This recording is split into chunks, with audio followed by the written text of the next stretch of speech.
What's up guys, Vulkan here, and today I've got another Last Epoch video for you. So last week we saw a big patch hit the game, and it had the rogue, dual wielding, they added bows, daggers, quivers, we saw new and improved zones and quite a few new side areas in the patch before. So it was nice to get to run a new character through all of the new content and experience some new enemies. So once again, Last Epoch dropped a massive patch, and it gave players more things to chew on and changed a whole slew of things. But in this video, we're going to be talking about the rogue and some first impressions that I had and that I've seen throughout the community. So first off, the rogue is fun as hell. I mean, it's just such a fun class. It's so mobile, it's zippy, and the skills flow together incredibly well. The visuals and animations are just bounds above the other classes, in my opinion, and overall, this just feels like a class that's ready for release in terms of gameplay, in terms of performance, visuals, and overall feel. And I think this is going to be a big effort on Last Epoch's end to try to bring all the other classes up to this level of polish. So if you take a look at the Rogue and then go play something like the Primalist or the Sentinel, they feel so kind of slow and archaic. So it's one of those things that you don't know what you have until you have it, and this is entirely the case with the Rogue. But with all new classes, there are some balance issues right now with the Rogue. This class is just so powerful when you have certain builds put together. You have people like Boardman who have assembled kind of all of these skills and different weapons and items together, and they're able to simply just delete bosses with the amount of damage it can do. We're talking 10 million plus damage off of one skill almost instantly. So crazy videos there. If you haven't checked out Boardman, I would definitely go give him a look. He has some really great content out there. So all in all, the message here is that what gameplay you see around the web is definitely going to change. Hopefully it's just the damage numbers, not necessarily the mechanics, because I like the way all of those things work. So with that being said, let's take a look at what exactly the Rogue gives us. So right out of the gate, the Rogue gets a handful of skills that are going to change based upon whether you have a bow or a melee weapon equipped. And most of her baseline abilities are actually pretty unique compared to the other classes. So you have things like a ballista turret, which is basically a crossbow on a stick that shoots and takes things out, a decoy that aggroes enemies to it and then explodes. You have poison flasks, smoke bombs, dashes, and other kind of rogue-like skills. So early on, you can get into a pretty decent rhythm of going into combat, dropping a decoy, and then hammering mobs with AoE poison flask, and then igniting them on fire with Cinder Strike, and this burns them down pretty quickly. But things really get crazy, and they really kind of pick up when you select your spec and you start using skills that revolve around the Rogue's class mechanic called shadows. And these shadows are going to be created with certain skills, and then they will mimic some of your skills to deal extra damage. And these guys are going to stick around for about 5 seconds or until you use a skill with them, and they're literally just a shadow figure of your character. Now the cool thing here is these aren't just like combo points or, you know, an extra kind of buff that sits on your character. These are actual shadow clones of yourself that you can see in the game world. And when you cast certain skills like Shadow Cascade, they're going to mimic that action. So you're going to do your own Shadow Cascade AoE and damage, and they're going to mimic you. So essentially, you're tripling your size of AoE when you're doing this ability. So it's a pretty cool thing. You can build that up, you can increase the damage, you can increase the area of effect, you increase all of these things that kind of make these shadows a pretty cool and unique mechanic when it comes to the Rogue.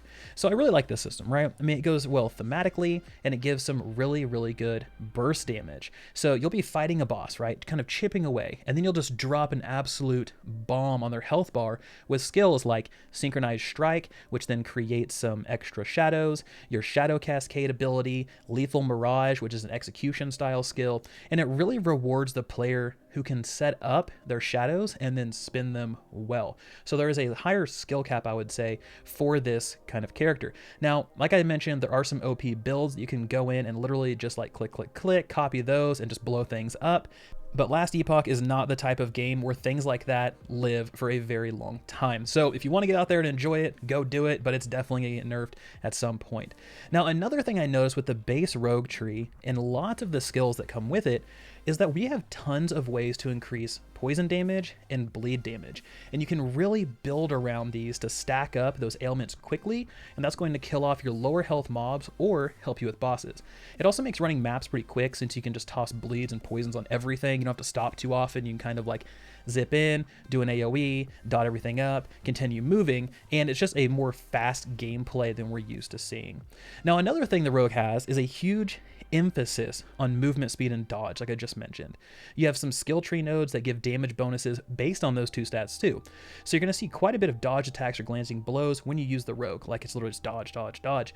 But when you do get hit, it really hurts. She does not have a ton of health, so when you're planning out your character, make sure to pick up some of those dodge nodes. Now, I didn't have an issue getting my dodge way up to like the 60% mark right out of the gate, and your glancing blow goes up quite a bit as well, and there are different like shrouds that you can spec into if you went for Blade Dancer. So as you build up that dodge, and whenever you do perform a dodge, you'll gather a shroud, and that's going to increase like melee attack speed, your glancing blow, your other dodge, and those kind of play off of each other really well. So dodge isn't just an avoidance mechanic, but it's also a DPS and a trigger for some of your other buffs that'll come out of that. So it's a really kind of cool way they went about it, and I really like it. In terms of specializations, you can have what we just mentioned, Blade Dancer, or you can have Marksman. So Blade Dancer is all about that kind of assassination style of gameplay, where you kind of dive into combat, capitalize on your shadows, and then use a lot of poison and bleeds. And Marksman is just as it sounds. You're going to be slinging arrows, and it has a pretty interactive playstyle from the little that I've played and some that I've seen.